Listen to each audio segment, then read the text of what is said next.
News star 5 मराठीमध्ये आपले स्वागत आहे. पाचशे ठळक बातमी. वाढतं वय, बदलती जीवनशैली, मानसिक अशांतता अशा अनेक कारणांमुळे सध्या स्त्री आणि पुरुषांना अनेक व्याधींना सामोरं जावं लागत आहे.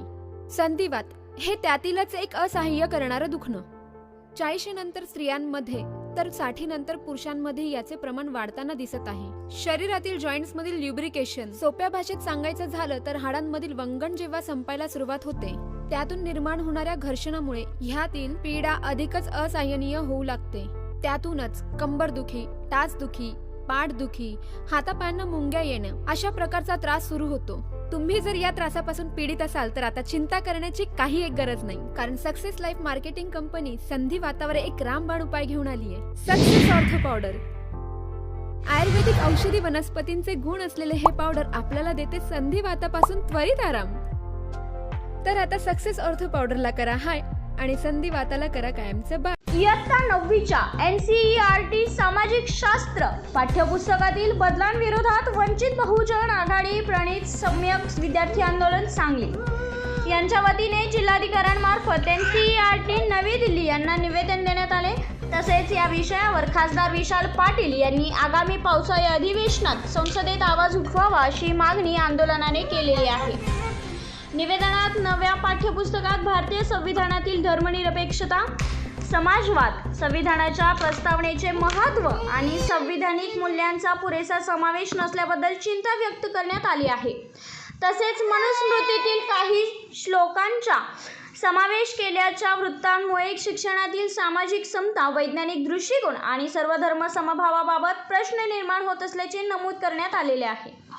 सम्यक विद्यार्थी आंदोलनाने धर्मनिरपेक्षता व समाजवादाचा स्पष्ट समावेश, संविधानाच्या प्रस्तावनेचे सविस्तर अध्यापन, सामाजिक समता व वैज्ञानिक दृष्टिकोनाला प्रोत्साहन देणारा अभ्यासक्रम तसेच वादग्रस्त मजकूर समाविष्ट करताना संविधानिक मूल्यांचे संरक्षण करण्याची मागणी केली आहे.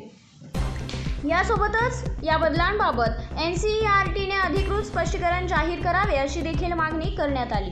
यावेळी माननीय शिवाजी उर्फ पवन वाघमारे जिल्हाध्यक्ष, माननीय ऋषिकेश माने सांगली जिल्हा निरीक्षक, माननीय अशोक लोंढे, माननीय सतीश शिकलगार, माननीय गुरुदत्त चंदन शिवे, माननीय विशाल कोठावे, माननीय हर्ष लोंढे, माननीय प्रतीक कुकडे, माननीय चंद्रकांत शिंदे, माननीय जगदीश कांबे, माननीय पृथ्वीराज कांबे तसेच वंचित बहुजन आघाडी व वंचित माथाडी ट्रान्सपोर्ट जनरल कामगार युनियनचे पदाधिकारी व कार्यकर्ते मोठ्या संख्येने उपस्थित होते.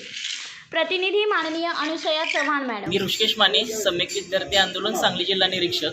NCERTने 9वीच्या सोशल सायन्सच्या पुस्तकामध्ये जो मनुस्मृती घुसडण्याचा जो प्रयत्न केला आहे त्याला सम्यक विद्यार्थी आंदोलन आणि वंचित बहुजन आघाडीने पूर्णपणे विरोध केलेला आहे.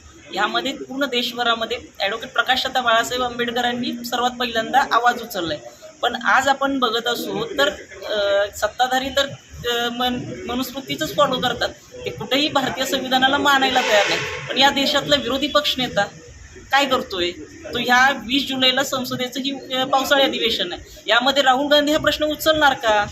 या जिल्ह्याचे सांगली लोकसभेचे खासदार विशाल पाटील या प्रश्नावरती संसदेमध्ये काय भूमिका घेणार आहेत?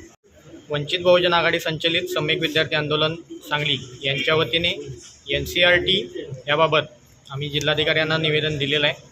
त्यामध्ये प्रमुख मुद्दे असे आहेत की NCERTच्या 9वीच्या बुकमध्ये मनुस्मृतीमधील काही श्लोकांचा उल्लेख करण्यात आलेला आहे आणि संविधानातील ज्या महत्त्वाच्या बाबी आहेत, सार्वभौम, समाजवादी, धर्मनिरपेक्ष, लोकशाही आणि गणराज्य या मूल्यांचा उल्लेख मागील वर्षीच्या पाठ्यपुस्तकात करण्यात आलेला होता, पण या वर्षीच्या पुस्तकात करण्यात आलेला नाही.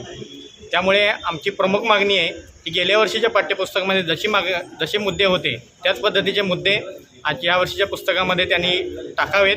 त्याचबरोबर भारत हा धर्मनिरपेक्ष देश असून मनुस्मृतीमधील जे श्लोक टाकलेले आहेत ते सुद्धा या भागातून काढून टाकण्यात यावेत आणि मुलांवरती सर्वधर्म समभाव हे राबवण्यात यावं अशी आमची प्रमुख मागणी आहे.